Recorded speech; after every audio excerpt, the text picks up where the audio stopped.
Hello, readers. You ever see one of those videos where you think you're looking at a shoe and someone takes a knife to it and it's actually cake? That's what this video is about, identifying when an author tries to pass off one kind of text as another, cleverly hiding their point of view. This shoe is actually cake. This informational text is actually an argumentative one. This is a rather underhanded sort of rhetoric, and when I say rhetoric, I mean the art of persuasive speech or writing. Rhetoric includes a wide range of tactics, right, from figurative language to appeals to the reader's emotions or logic. Using heart-wrenching imagery, invoking statistics, these are tools in the rhetorical toolkit, and sometimes writers can use those tools to hide their viewpoint.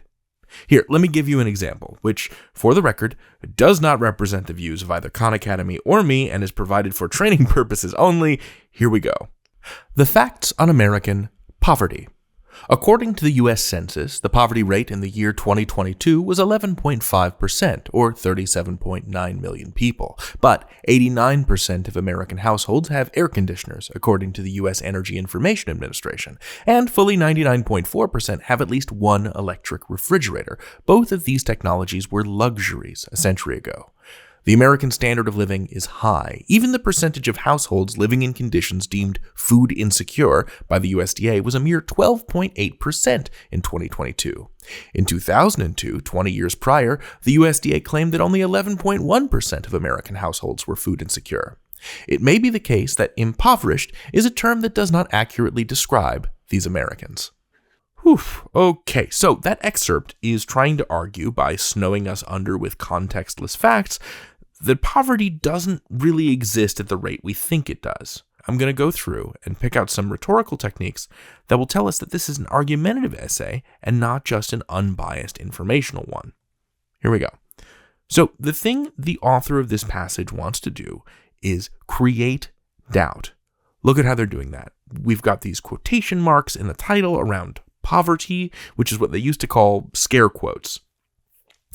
Scare quotes are meant to cast doubt on an idea. So already, this shows that the author wants you to think that poverty isn't real, right? So-called poverty. The passage also includes other words that are chosen to downplay poverty. The words mere and only. A mere 12.8% of the population in 2022 is 12.8% of 333.3 million people, so like 42.6 million people. That doesn't sound mere to me. That's a ton of people. So the author is trying to minimize something that many people agree is horrible: millions of people going hungry. The passage uses a rhetorical appeal to the sense of logos, of reason. It's trying to satisfy the desire for facts and figures. Using all these stats, presenting this data, gives the passage a feeling of accuracy and truthfulness. But do those numbers tell the full story? Sure, people might have refrigerators, but can they afford food to put in them? Here, the text gives the reader a reason to say, we can all agree that poverty is terrible, but what if there aren't as many poor people as we fear? And operating from that basis allows you to say, well, maybe we're wasting money on anti-poverty programs. It is true that Americans have appliances, but is it accurate to say that simply because 89% of U.S. households have an air conditioner, that those households don't experience poverty? Is one thing a good measure of the other? I think the author of the piece expects the reader to make the correlation that if you have AC and a fridge, you can't really be considered poor. But is that a common way of measuring poverty? Or is someone's family income perhaps a more accurate way to measure that? Notice that income or money is never mentioned. Why is that? It claims to be a fact sheet, but it's really presenting an opinion on poverty. Once you know to look for this trick, you'll start seeing it everywhere. Writers using rhetoric to present their biased arguments as unbiased fact.